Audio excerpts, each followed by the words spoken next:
Most of the time, organizations are stuck at wait states. Decisions don't get made, shit doesn't get done.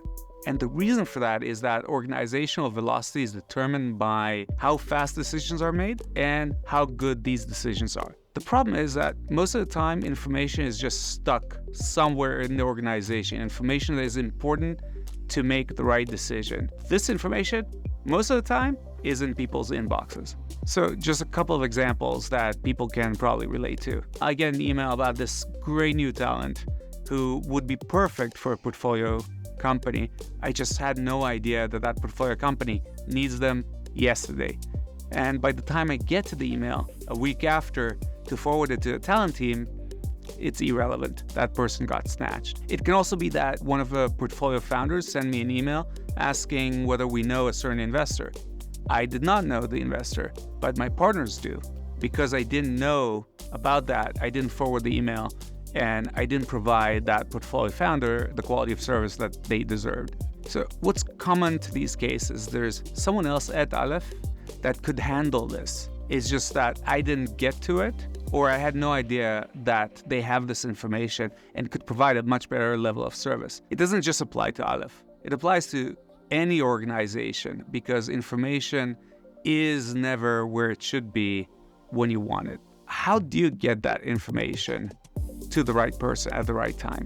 At Aleph, we build systems. So we build a system. Every person at Aleph can prompt against my emails, which means that they will get alerted when a message that matches those interests, those indicators, comes up without me needing to forward them the email. And that's the key. What they can do is just set whatever indicators, positive, negative, what makes this an interesting email, what makes this a less interesting email. If you're a talent team, is this a career advice? Is it a newsletter? So these are positive and negative indicators. If it matches, it will summarize it using GPT-4o and send it over to a Slack channel that we have joined between us, which allows us to continue holding the discussion in a public channel with other people as well. So the beautiful thing about this is that I don't need to know what's of interest for them, and they can change that over time. So if things are different, so they're now looking for engineering talent if you look at the talent team,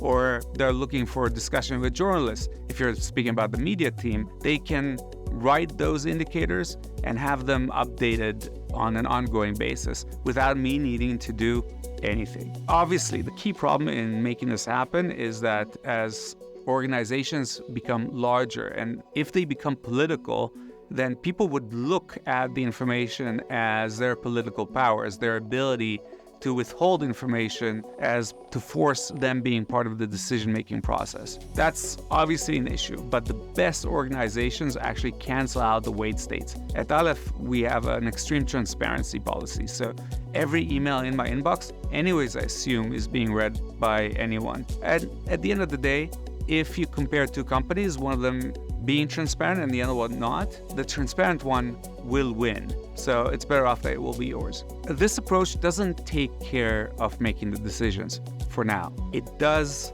get the right information to the right people at the right time. No more wait states.